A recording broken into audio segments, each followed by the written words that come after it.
This happened recently, while I was seeking a fresh start after a rough breakup. I was a freelance writer, used to working from anywhere, so I rented a cabin in a small town in Oregon, hoping to find inspiration in local folklore. It was supposed to be quiet, a perfect escape from my life. But from the moment I drove in, I sensed something felt off. The town had an eerie charm. I could see the locals eyeing me with an unsettling mixture of curiosity and caution.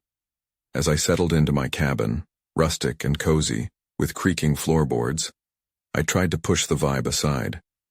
I lit a candle and grabbed my notebook, but there was a heavy silence in the woods outside. That first night as darkness fell, I noticed an old book on a dusty shelf. The cover was cracked and faded. I opened it, half expecting to find ghost stories. Instead, it was filled with odd tales about the town and its secrets. I heard laughter from the woods punctuating the stillness. It sent a chill down my spine. At breakfast the next morning, I went into town. The locals had eyes like shadows, avoiding my gaze or whispering to each other as I walked by. I felt small and exposed. Asking for stories about the woods only made their whispers grow. "You wouldn't want to know about that," one elderly woman said, her eyes darting away. An uneasy feeling settled in my gut. As days passed, my discomfort only grew. The laughter in the woods became harder to ignore. I heard it every night.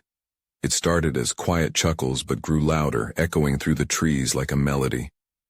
I found myself peering out of my cabin, straining to catch glimpses of movement.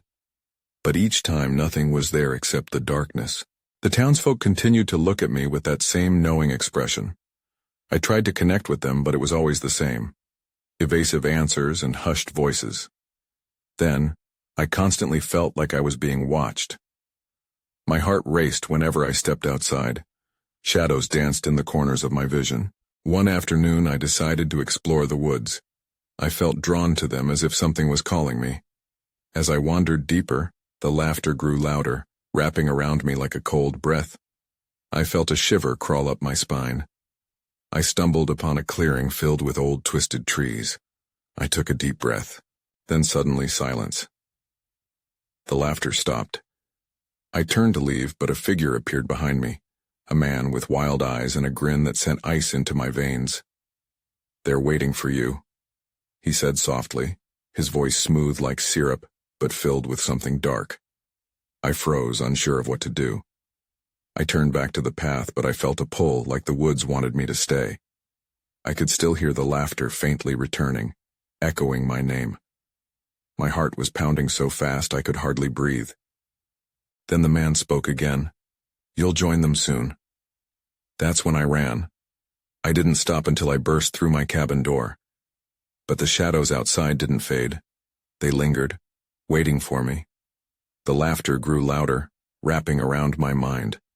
I had to escape, but as I looked back out, I knew something had changed.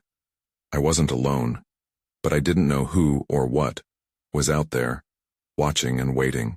I spent the night wide awake, my mind racing. The man's words echoed in my head. "They're waiting for you." I couldn't shake the feeling that I had stumbled into something I didn't understand, something dark. The shadows around the cabin felt alive, breathing, shifting.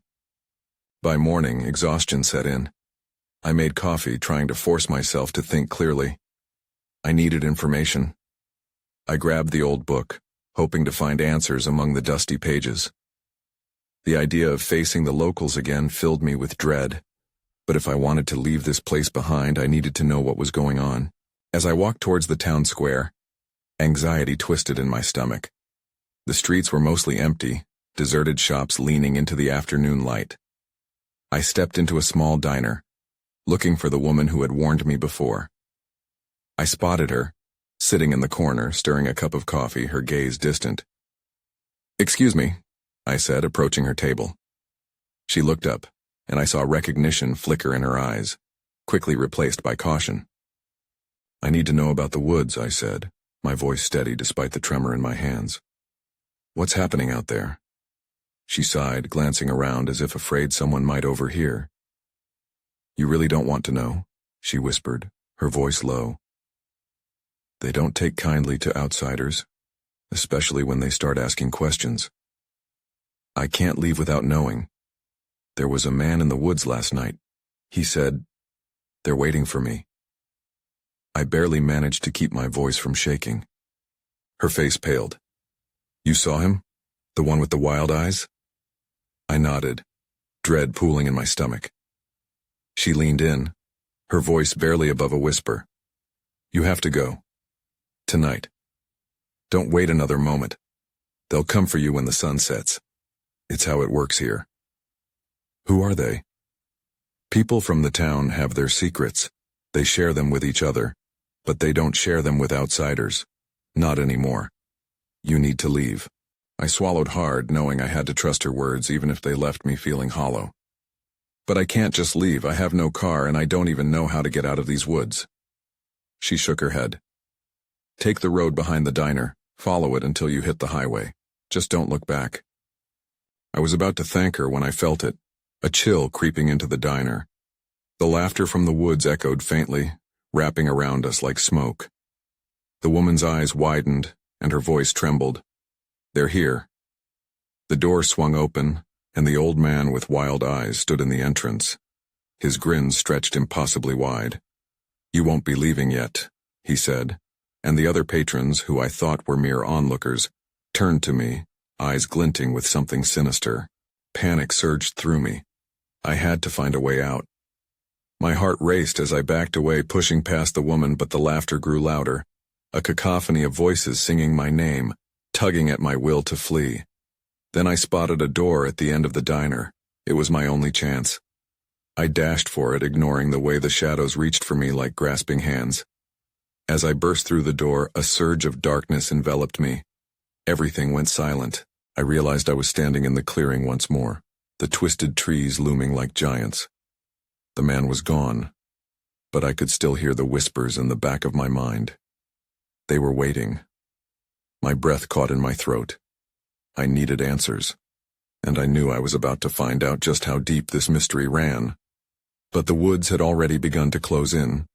I stood frozen in the clearing, surrounded by trees that seemed to whisper secrets too dark to hear.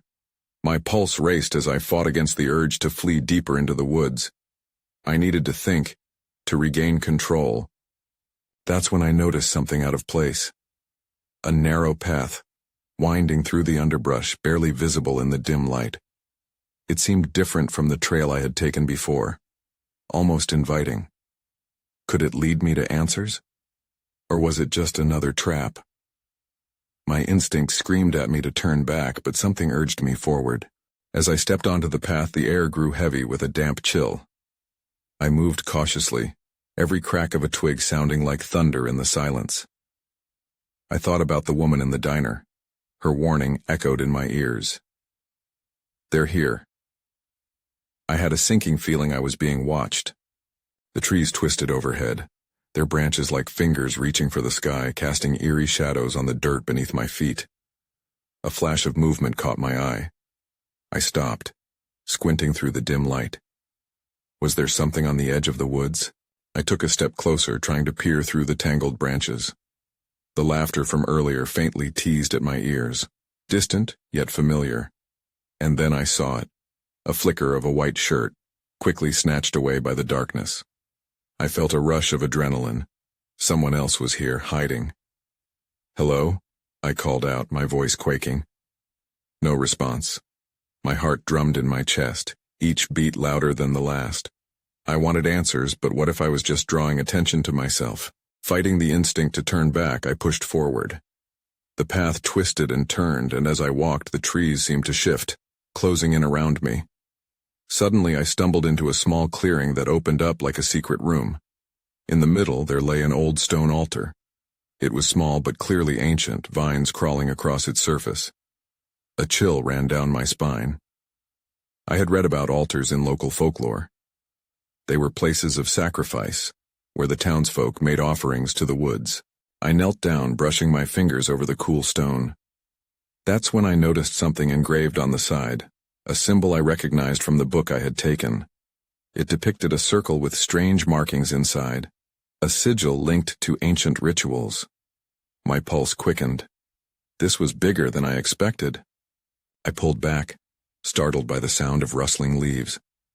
Someone, or something, was nearby. The laughter I had heard earlier echoed again. Closer now, teasing me, taunting me. I could feel the panic rising within me again. I needed to leave. But before I could move, a figure stepped into the clearing. It was a woman, eyes wide and wild, her clothes tattered. "You shouldn't be here," she hissed, fear etched across her face. My heart dropped. "Why? What is this place?" I stammered, searching her eyes for answers. But before she could respond, the laughter exploded into a frenzied chorus. I turned to run back the way I came, but the shadows had already begun to swirl, and the whispers grew louder, chanting my name. Whatever they were closing in fast. A wave of fear washed over me as I sprinted back down the path, branches clawing at my clothes. They were coming, and they were hungry. I ran as fast as I could, my feet pounding the ground, each step a desperate plea for escape. The laughter roared around me, echoing like a twisted chorus. It pulled at my mind, urging me to stumble, to fall. I gritted my teeth, willing my legs to push harder. Branches scraped against my skin, and I barely felt the sting. My focus was singular: get away from the clearing, away from the altar, away from the chaos. I could hear the whispers swarming, rising and falling like the tide. Each syllable felt like needles digging into my ears. Just as I reached a turn in the path, the breathless urge to flee left me momentarily disoriented. I glanced back to see shadows shifting, a mass of darkness gaining on me. Panic surged, sharper than before. "Keep moving. Just go," I muttered under my breath. As I rounded the corner, I almost collided with another figure. A man stood there, his eyes wide, mirroring my fear. He was disheveled, his clothes dirt-streaked, a mirror of the woman from the clearing. "You too?" he gasped, and I stumbled back, fear cutting deeper than the branches had. "What do you mean?" I gasped. "What's happening?" "They want us," he hissed. "They've been waiting." His voice trembled, barely contained. The shadows behind him twisted, as if pushed by some unseen force. My head spun. I didn't have time to unpack his words. A flash of white darted across the underbrush, and the hairs on the back of my neck stood up. The woman. She was back. "What are you doing? We need to move," she shouted, appearing at the other end of the path like a ghost. I glanced between them, confusion gripping my gut. "Who are you?" I demanded, trying to keep my voice steady. "They know us," the man said, eyes darting nervously. "They always do." The woman's face hardened. "You shouldn't have come. They'll take you too." Before I could ask more, the laughter surged again, shrill and mocking. It felt like it was coming from every direction, the trees leaning in closer, the air thick with menace. I turned to see the path behind me cluttered with dark shapes, a mass of shadows twisting into form. "Run!" the man yelled, and we took off together, sprinting deeper into the woods. The laughter became a cacophony of chaos, drowning out everything but the frantic thump of my heart. The forest felt like a maze. Every turn felt wrong. "This way," the woman urged, veering to the left. I followed instinctively, glancing back to see if the shadows had shifted. They had. A single dark figure broke away from the chaos, racing toward us. I stumbled, but caught myself. "What do they want?" I shouted. "They want what's offered," the woman replied. "You were drawn here for a reason. We need to finish it, or we're lost." "What? Finish what?" Panic erupted in my voice as the figure drew closer, its outline becoming clearer, darker.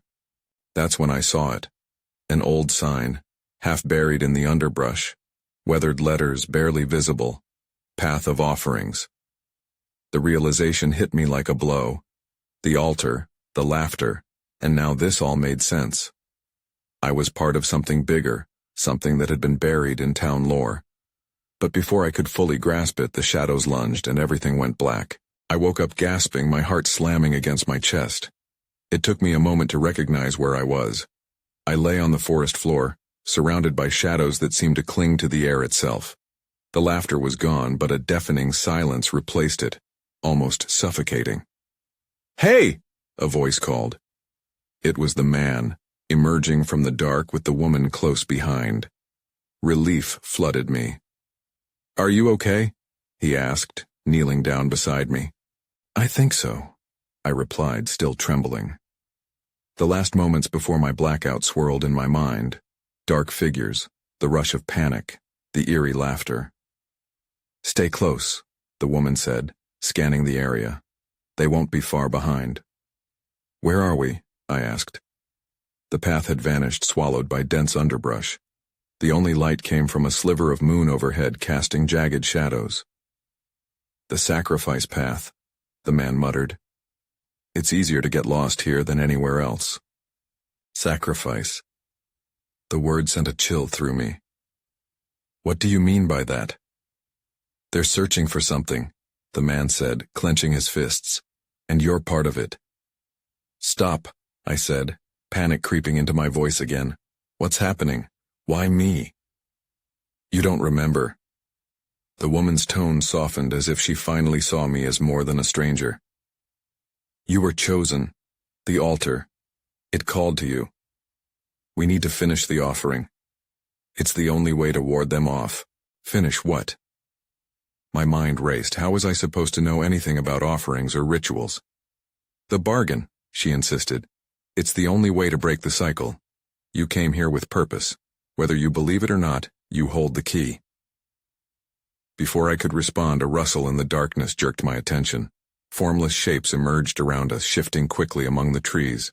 My skin prickled with dread, and I felt the urge to flee. "We can't stay here."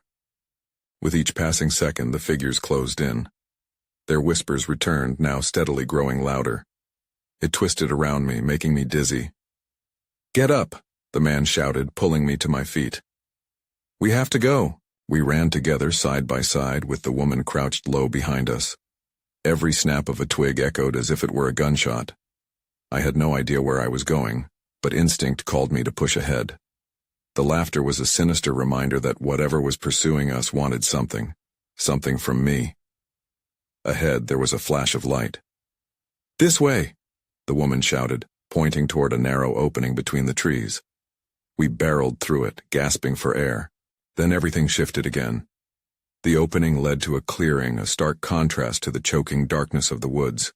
A massive stone altar stood in the center, lit by a soft glow that felt almost inviting.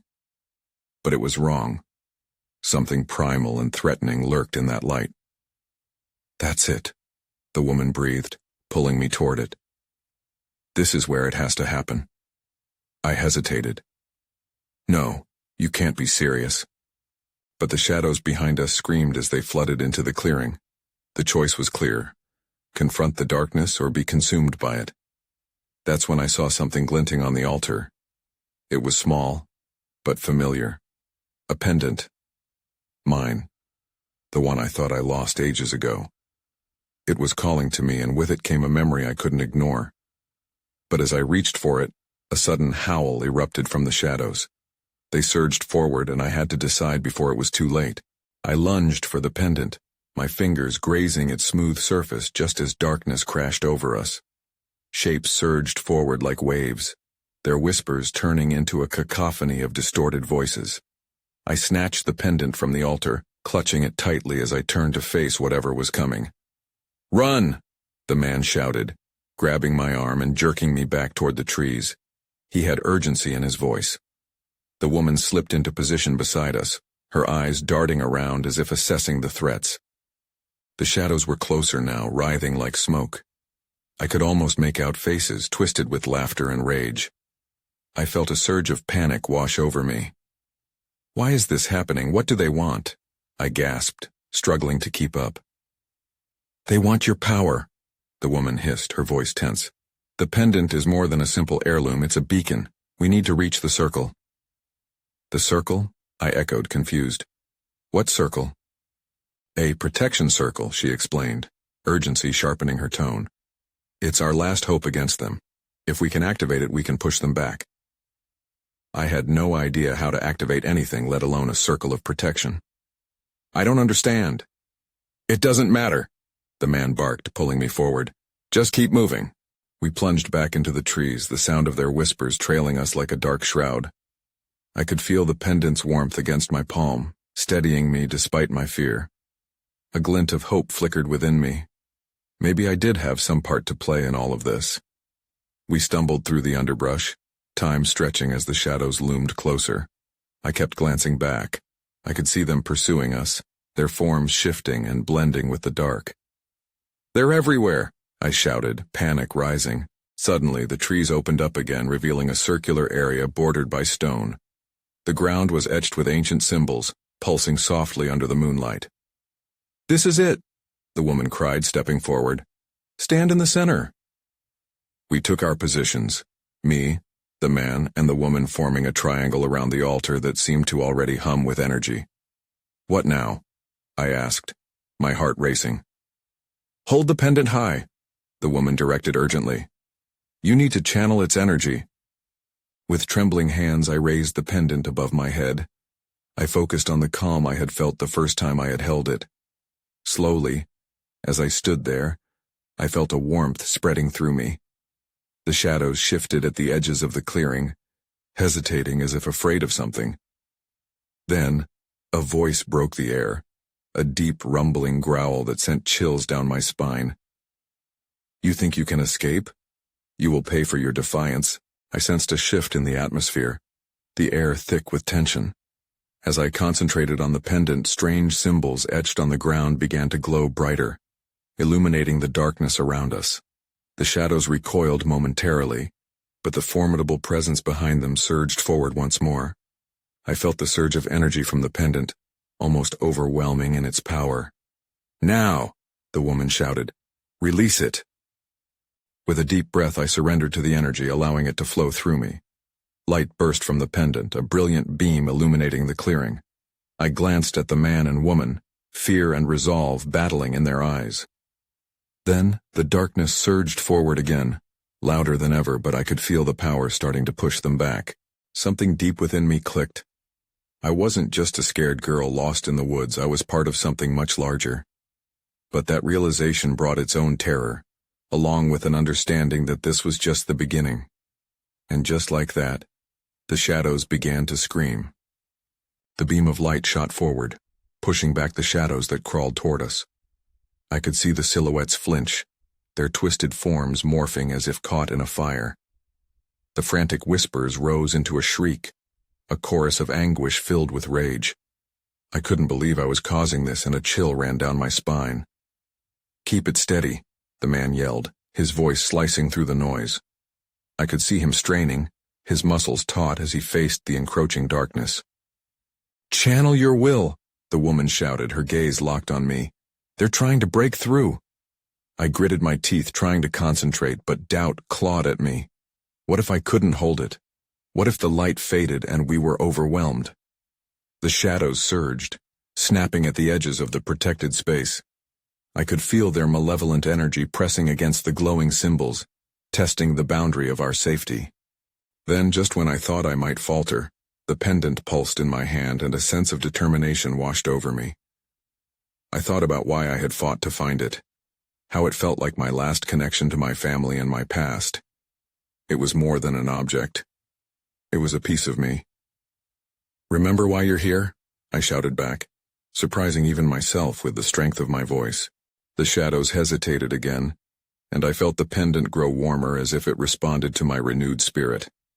The symbols underfoot flared brighter, almost blinding in their intensity, and I could see their essence, a complex weave of lines and runes that danced with untapped power. Suddenly, a massive shadow lunged forward, breaking against the light. A figure slid from the darkness. It was larger than the others, its face obscured and contorted in fury. "You will learn to fear the dark," it boomed, its voice a terrifying growl that reverberated within me. I steeled my resolve. "No, we'll fight," I shouted, and with that, I raised the pendant even higher. The light sparked into a brilliant arc, sending tendrils of energy racing into the depths of the shadows. The roar intensified, but the figure was being pushed back. I felt exhilarated and terrified all at once. But with every ounce of light I released, I became aware of a new sensation: fatigue. My arms began to tremble, the weight of the pendant feeling heavier. Hold on, the man shouted, his tone urgent. I could see sweat running down his brow. We can't let up. I began, but before I could finish, the ground beneath us trembled. The symbols began to fade, their glow waning. It's not working. Panic flooded back into my chest. That's because they're trying to break the circle, the woman shouted, her voice tinged with new fear. We need to combine our energy. You must share your will. Before I could fully grasp her words, the shadows surged forward again. I felt an overwhelming wave of fear, thick and suffocating. Instinctively, I reached for the warmth of the pendant, trying to pull more energy from it, but I wasn't sure if that was enough. Do it now. The woman's voice cut through my panic. Trust us, we're with you. As the darkness closed in, I closed my eyes and let my fear become part of my energy. I envisioned the pendant as a bridge, connecting all three of us through this moment. Together, we had to hold our ground. On three, the man shouted. 1, 2, 3. I opened my eyes, feeling the rush of power building within me.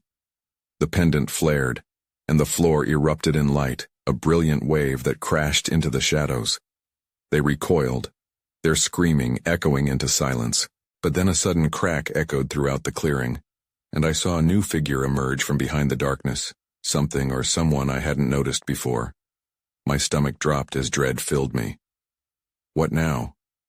Because I realized this fight was far from over, the new figure stepped into the light, unveiling a gaunt face twisted in an unsettling grin.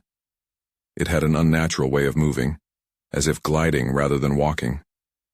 My heart raced as I met its piercing gaze, feeling a cold grip of fear that paralyzed me momentarily. The darkness around it seemed to pulse and writhe with life, making the shadows around us throb with renewed ambition. This is not the end, it hissed, its voice slick like oil. You think you can fight what you do not understand? I wanted to shout back, wanted to demand an explanation, but the words got stuck in my throat. Beside me, the man and woman stood firm, their expressions a mix of defiance and dread. We need another wave, the man urged, panic creeping back into his tone. Don't let it intimidate you, the woman added quickly, her focus unwavering. Concentrate on the light. I clenched the pendant tighter, feeling its warmth surge through me, but doubt bubbled back up. What if this was just a distraction? Would we really be able to push back this new threat if I couldn't summon more energy? A flicker of fear crossed my mind. What if the evil lurking in the shadows was right? What if we didn't understand anything about this battle? But as the shadows swirled closer, I remembered the strength I had felt just moments ago. I couldn't let that slip away. Together, I shouted suddenly, hoping it ignited something within my companions too. We can do this together! Now, the man shouted, and we all raised our hands simultaneously, channeling our energy. The pendant pulsed again, responding to our combined will, and the symbols beneath us reignited. The wave of light surged outward in a radiant burst, enveloping the figure and illuminating the space we stood in. I watched as the shadows shrieked and convulsed, scrambling away from that brilliant warmth. It felt powerful, as if we had created something bigger than ourselves. But the new figure didn't flinch. Instead, it laughed, a low sound that echoed through the clearing, cutting through my resolve. You are merely delaying the inevitable. Without warning, the ground rumbled violently, and I stumbled as the symbols flickered again. Cracks appeared in the earth, threatening to swallow us whole. No, don't let it win, I screamed, desperate to keep control. That's when I saw it, a shadow that wasn't retreating but rather gathering strength. It formed a swirling mass at the edge of the light, growing larger by the second. My breath hitched, my pulse thundered in my ears. What do we do? I gasped to the man who looked just as bewildered. Focus, we have to maintain the barrier, he shouted back, his voice strained but determined. The woman nodded, her brows furrowed in concentration. We fought to hold the light steady, but I could feel the strain wearing us down. My mind raced. If this figure was only a distraction, what was truly happening in the shadows? My instincts screamed that something worse was coming, that this was just the beginning. And just as I thought we might gain the upper hand, the swirling darkness coalesced and lunged forward, roaring toward us like a wild animal unleashed. "Look out!" I yelled, raising my arms instinctively, but it felt too late. Then everything went dark. I woke up gasping, lying on cold, damp ground. My heart raced, but I couldn't tell if it was from fear or confusion. Blinking against the heavy darkness, I pushed myself up, my body protesting. The frantic sounds of the encounter still echoed in my head. Where were the man and woman? Panic gripped me as I looked around. The air felt thick, almost suffocating. I fumbled for the pendant, still warm against my chest, and let its familiar glow break through the dark. The dim light revealed twisted trees and creeping vines casting eerie shadows that spun and wove as they moved. "Hello?" I called weakly, my voice barely a whisper. "Is anyone there?" No response. Just a haunting silence that made my skin crawl. I took a deep breath, trying to steady myself. The crushing weight of loneliness was overwhelming, but I had to figure out what happened. The last thing I remembered was the mass of darkness lunging toward us. A flash of movement caught my eye. I turned quickly, bracing for another encounter. Instead, I found a familiar silhouette leaning against a tree. The figure stepped into view, and my heart tripped over itself. "Thank goodness you're alive." It was the woman. She looked shaken but relieved. We were separated. That thing, it swallowed the light and us with it. "What is happening?" I stammered, scanning the dense forest around us. "Where's the man?"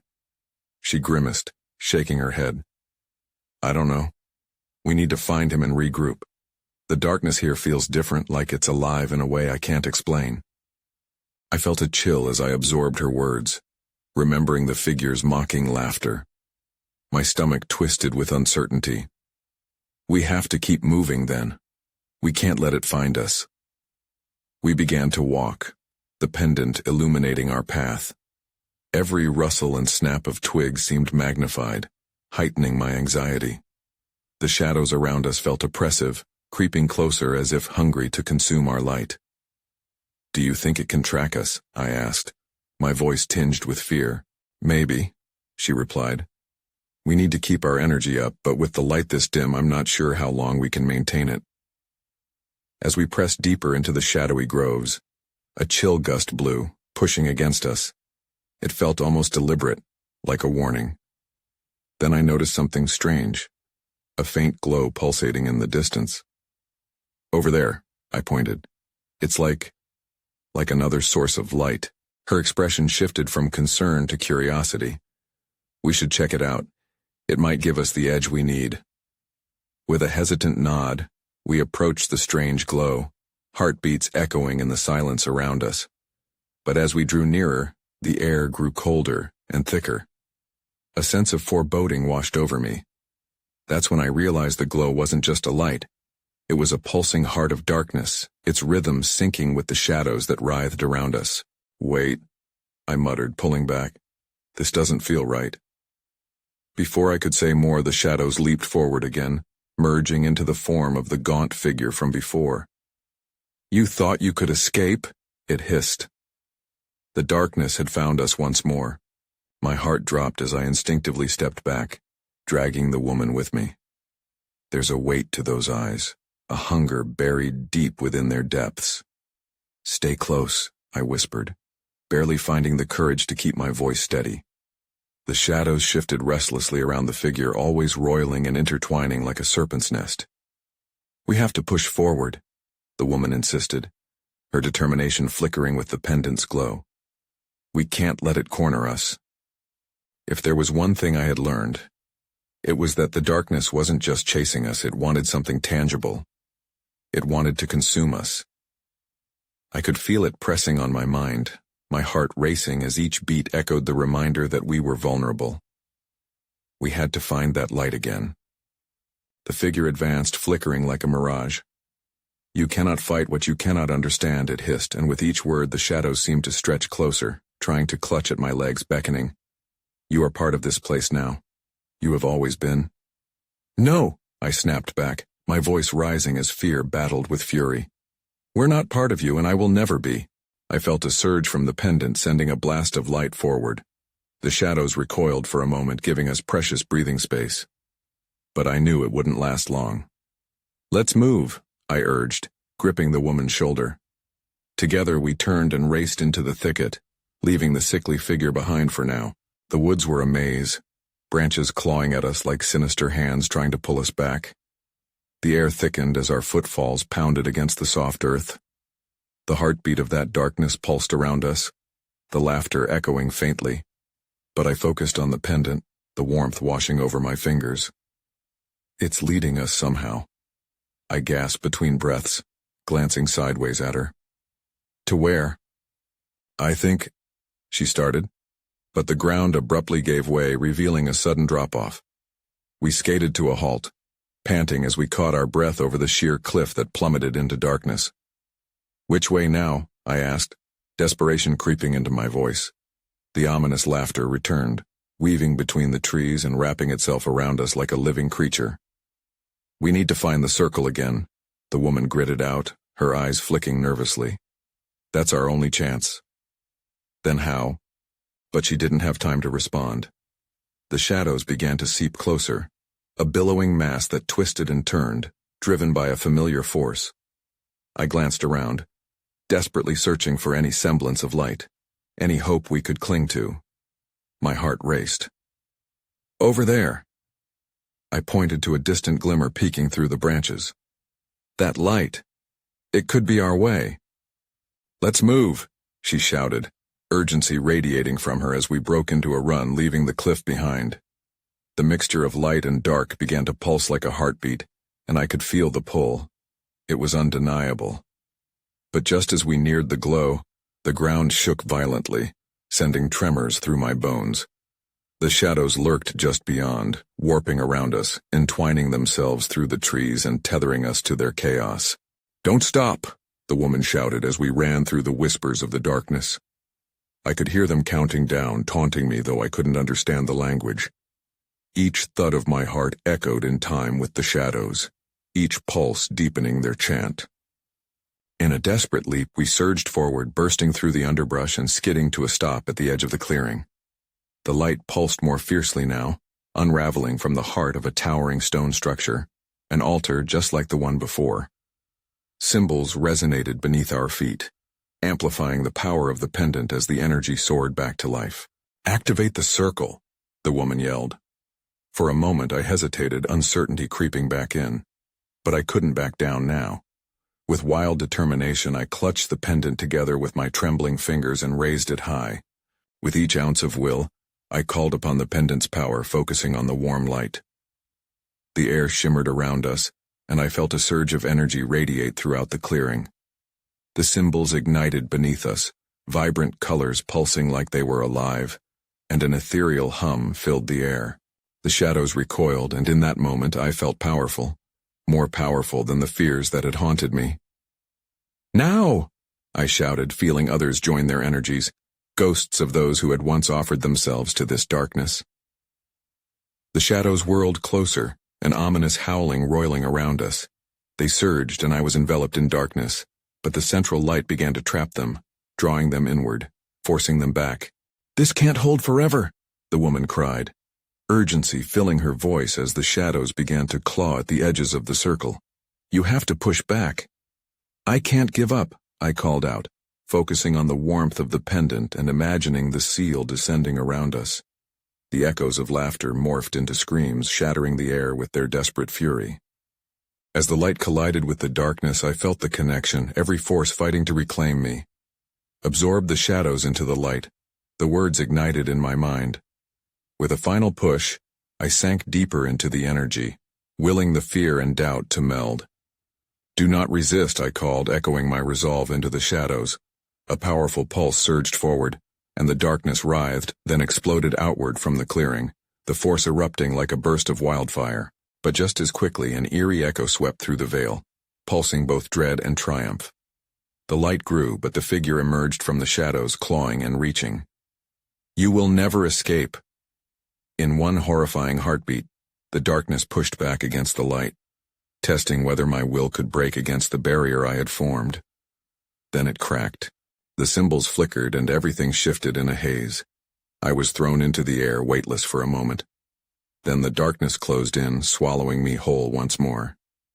When I opened my eyes, I was standing alone, but the glow of the pendant was still warm against my chest. I stumbled through the darkness, drawing sharp breaths. Where was everyone?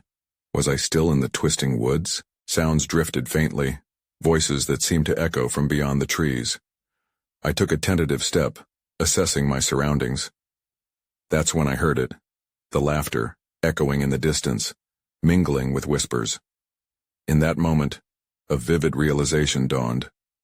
I had escaped, but the darkness remained, a looming presence that followed the path of offerings, and I knew I would carry the weight of what I found in the woods long after I returned home.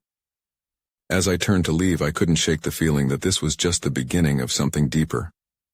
Even if I found my way back, the questions would linger, and the laughter would always echo, not just within the woods, but in every corner of my mind.